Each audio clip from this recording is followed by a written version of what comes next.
Les chroniques de l'impossible.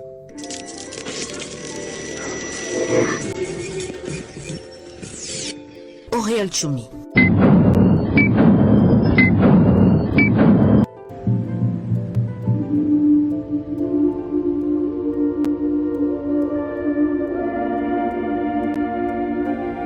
En parcourant la presse, le mardi 8 septembre 2020, j'ai été aguiché par la une du quotidien Mutation, un journal parmi les plus sérieux qui paraît à Douala au Cameroun. Le journal annonce le temps des titans en mettant aux prises le professeur Maurice Kamto et Paul Biya. La nouvelle expression du brillant patron de presse Séverin Tchonke annonce aussi un bras de fer Kamto Biya. Sur la toile, le célèbre mercaticien Télésphore Tueno affiche un communiqué du ministre Atangandji de l'administration territoriale en titlant « Panique dans le camp zambien ». Du côté de l'édition, Maître Yondo Black prévisualise le président du MRC comme le prochain locataire du palais des Toudi. Son ouvrage est maintenant Kamto comme Moïse est déjà dans les librairies et bibliothèques. Biya contre Kamto, la finale supposée d'une Coupe du Cameroun de la politique. Une affiche qui aurait mieux alimenté les débats si dans ce pays l'élection présidentielle était à deux tours. Sur un plateau de télévision et face aux journalistes tant du secteur public que du privé, les deux protagonistes auraient débattu sur leur projet de société, leur plan d'action, leur vision politique. Hélas, mais aussi heureusement, le combat manqué d'hier aura bel et bien lieu. Le Cameroun, un pays désormais en ébullition. 2 ans déjà que Paul Biya dit avoir gagné l'élection présidentielle et action sur le terrain, nenni. Le 2 septembre 2018, les Camerounais ont vu Paul Biya en chair et en os aller présider la finale de la Coupe du Cameroun. Une finale de santé parce que les reports de trop avaient causé du tort aux deux équipes, d'office éliminées en compétition continentale. Et le manque à gagner, point d'interrogation, on s'en bat les couilles. Oui, au Cameroun, le calendrier du chef de l'État ne se commente pas. Vive le roi, vive la République très démocratique du Cameroun. 2 ans déjà que cet épisode de 2018 est passé. Le Cameroun n'a de cesse de sombrer dans la malgouvernance. Plus de 3 000 milliards de francs CFA détournés dans le cadre d'une canne pour laquelle le même Paul Biya avait pris le ferme engagement que le pays sera prêt le jour dit. 0 enquête aboutie, 0 suspension, 0 interpellation à la clé. En 2019, le tribunal criminel spécial annonce qu'au cours du précédent mandat de Paul Biya à la tête du Cameroun, 6 000 milliards de francs CFA ont été détournés. Oui, ouvrez bien vos oreilles, 6 000 milliards de francs CFA en 7 ans seulement. Au ministère des Finances, 2 milliards 258 913 000 francs CFA ont été dilapidés par seulement 7 personnes. Au ministère de l'Économie, de la Planification et de l'Aménagement du Territoire, entendez Minepat, Patrick Awono, Libi Jacques, Mindja, Lep Ampolniem, Roger Georges Junior ont détourné entre fin 2015 et début 2016 la bagatelle somme de 347 550 495 francs CFA. 6 000 milliards de francs CFA en seulement 7 ans, le temps d'un mandat présidentiel. Ce grand vol concerne toutes les structures d'État dont les ministères, les sociétés publiques, parapubliques et les collectivités territoriales décentralisées. Qui sont donc les auteurs? A-t-on au moins récupéré l'argent volé?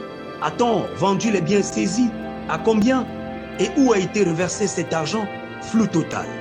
Derrière, aucune mesure de sécurisation des fonds de l'État. Chaque jour et chaque nuit, chacun continue de puiser à satiété. Et quand l'étau se resserre, on fait ce qu'on sait faire le mieux, brûler. Tenez, le 6 avril 2015, 40% du bâtiment de la communauté urbaine de Douala sont partis en fumée. Fritz Ntone dira sans se soucier de quoi que ce soit que le cerveau de la CIUD composé des dossiers physiques a été endommagé. Ntone quittera finalement la CIUD après 11 années de service sans être appelé à répondre de sa gestion. Le 24 juillet 2020 à Yaoundé, à la même heure que l'incendie de la CIUD, les flammes ont ravagé l'annexe B de la trésorerie générale, un bâtiment qui abritait les services du contrôle et du traitement informatique des comptabilités de la circonscription régionale. En petit français, entendez que les détournements de fonds, les fautes de gestion, les manipulations frauduleuses, des chiffres et autres malversations financières ont été encaissés et consommés, plus rien n'y fera. aucune enquête véritable. Après les effets d'annonce, on est passé à autre chose. L'argent dans les poches des petits copains. Le reste, oui, une fois encore, on s'en bat les couilles. Le 31 janvier 2017, c'est une salle qui jouxte le cabinet du ministre des Marchés publics qui a essuyé la fureur des flammes. Jusqu'à ce jour, l'enquête ouverte n'a jamais été refermée. Plus loin devant, le 6 décembre 2013, c'est le ministère de la Santé publique qui avait essuyé un gigantesque incendie à l'heure où l'on évoquait en permanence dans la presse un imminent remaniement ministériel. André Mamafouda en est sorti indemne. Il se porte bien, si bien qu'il a été de nouveau promu sans jamais avoir rendu gorge de ce qui s'était réellement brûlé dans ce bâtiment, ce qu'il cachait au peuple camerounais. Tout brûle au 237, les bâtiments universitaires, les bureaux qui jouxtent les rectorats, les ministères et bien d'autres. Et ça brûle très souvent entre 22h et 22h30 de la nuit. Derrière, on ouvre une enquête et basta. Elle ne sera jamais refermée. N'allez surtout pas leur demander les noms des enquêteurs. En réalité, ça n'existe que dans leur tête. Une formule inventée et alimentée par la presse nationale pour tromper ou duper le peuple. S'agit-il donc d'un combat Paul Biya contre Kamto?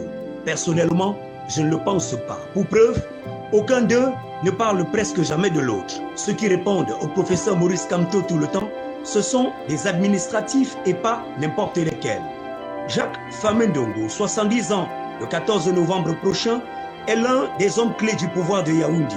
Rédacteur en chef exécutif de Cameroun Tribune à seulement 22 ans, il aura été directeur de l'école supérieure des sciences et techniques de l'information et de la communication, chargé de mission au cabinet civil, entendez, responsable de la communication de Paul Biya, cumulativement avec les autres fonctions, recteur de l'université de Yaoundé 1, ministre de la communication, président du conseil d'administration du centre hospitalier et universitaire de Yaoundé et de la Cameroun Radio and Television, ministre de l'enseignement supérieur, ministre d'État désormais. 48 années passées dans les plus hautes sphères de l'État. 48 ans, oui, 48 ans au cours desquels il est devenu par la force des choses un des hommes les plus riches du Cameroun.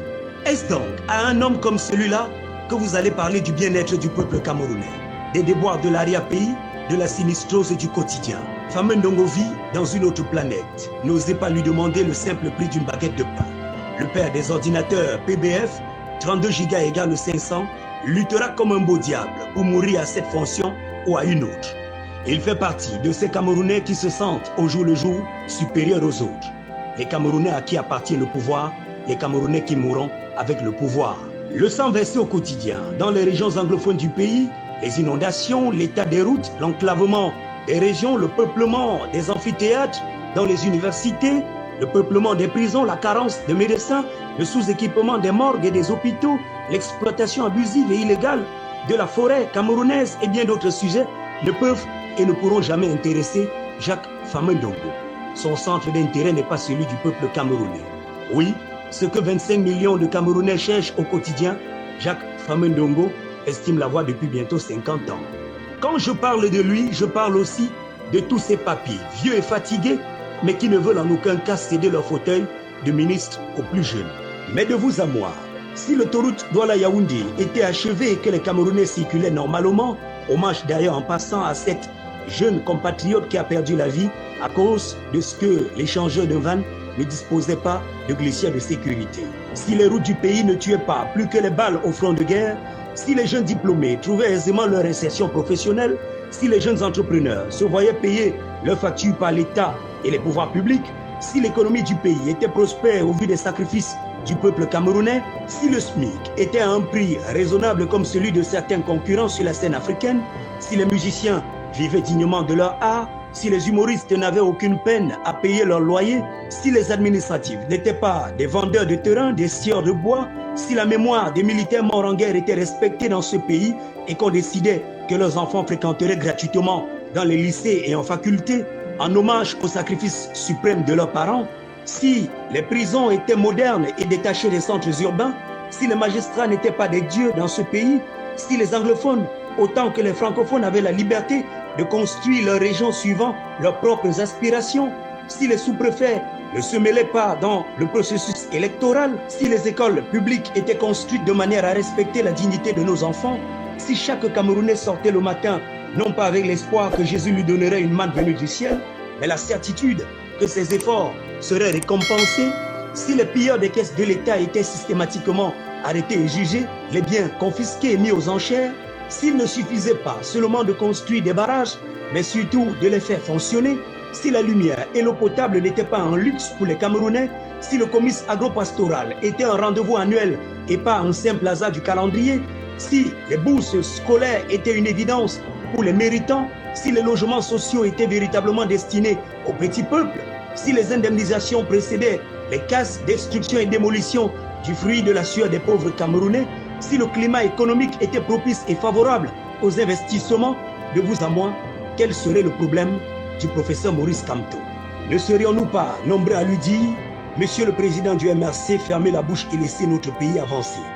Mais en l'état actuel des choses, où la douane camerounaise est un frein pour la diaspora, où le marché local est envahi sous les yeux impuissants de la Nord par la contrebande en tout genre, où le procès verbal d'un scrutateur dans un bureau de vote n'a aucune valeur parce que seul le PV d'Elecam fait foi, où les dons de Jack Ma, le milliardaire chinois patron d'Alibaba, peuvent être détournés impunément, où le riz d'orca peut fondre dans la nature en pleine crise du Covid-19, où le simple accès aux soins est un luxe pour les Camerounais, où voir une ambulance dans la rue est une preuve qu'à l'intérieur se trouve un riche ou un enfant de riche, où 8 jeunes Camerounais diplômés du supérieur vivent sous le seuil de la pauvreté, où la moto est devenue le tapioca de la jeunesse camerounaise, au point où même dans les IPES, entendez, instituts privés d'enseignement supérieur, les collèges, les universités, les brigades de gendarmerie, les commissariats de police, les prisons du Cameroun, vous avez des salariés qui travaillent en journée et pointent sur le Benskin en soirée. Pourquoi le professeur Maurice Kamto ne penserait-il pas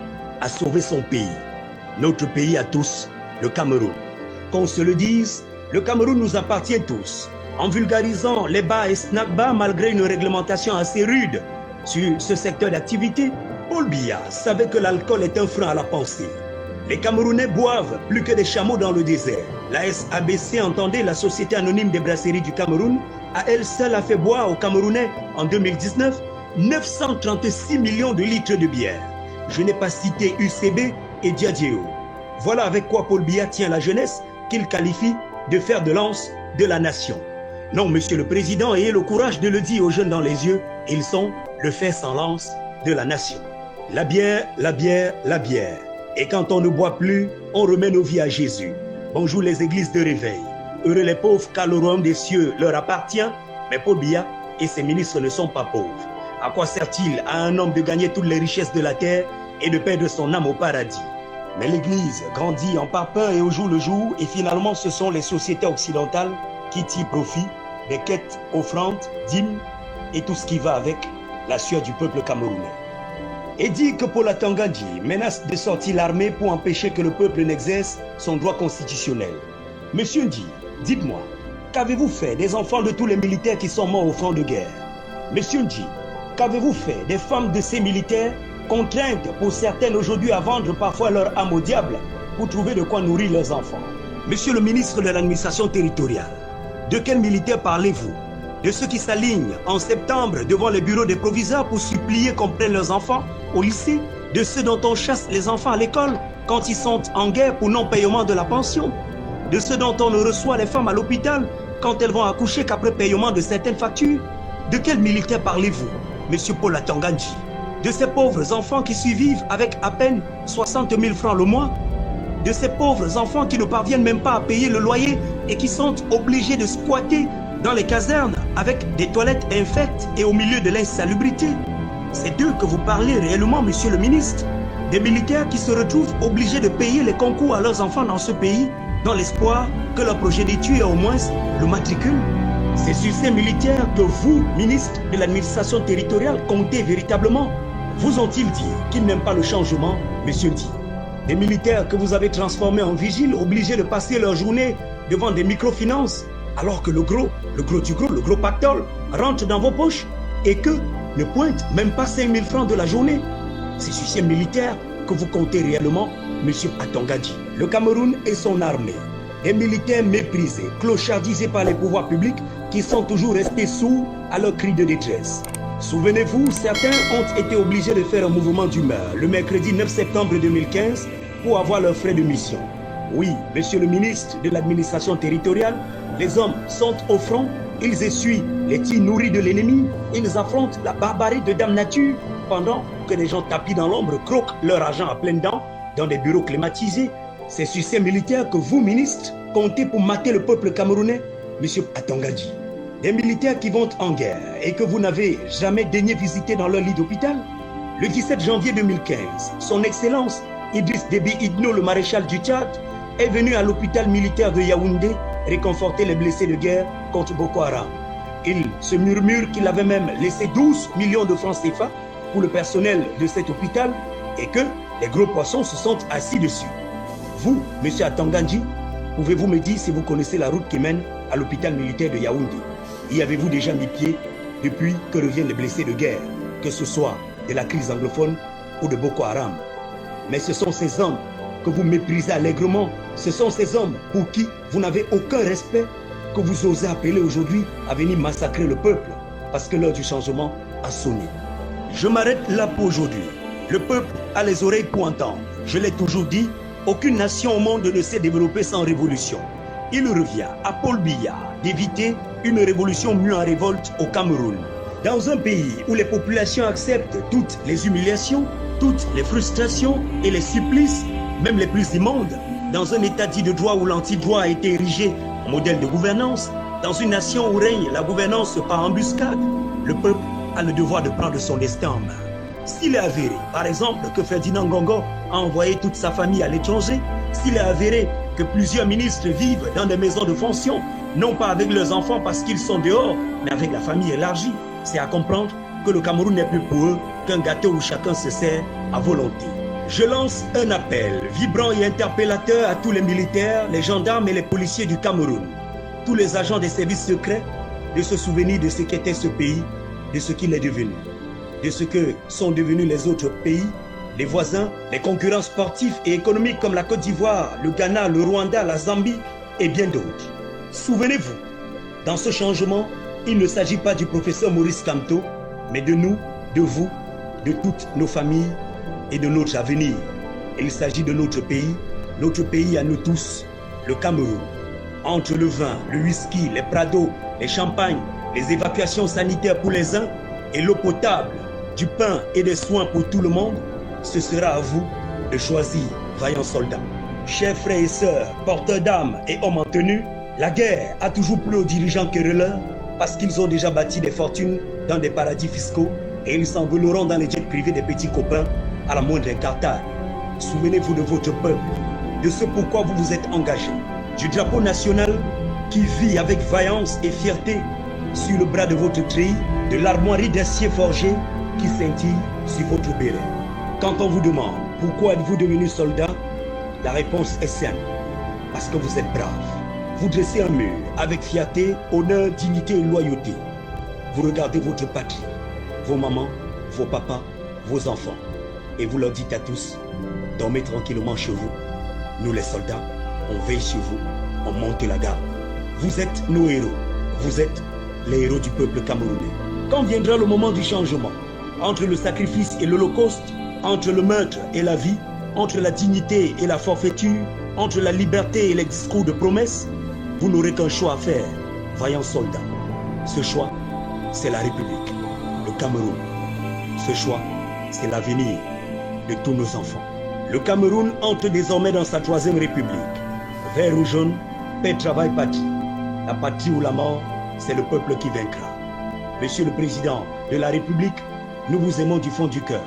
Mais s'il vous plaît, papy, 5 ans encore à passer dans cet enfer est devenu pour nous impossible.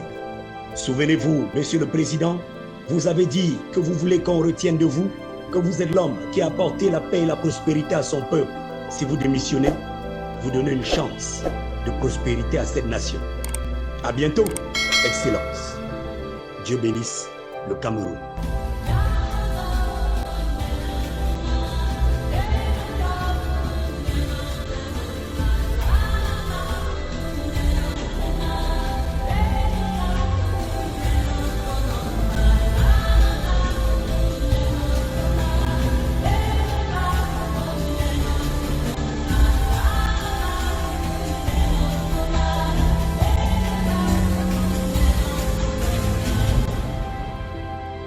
Les chroniques de l'impossible.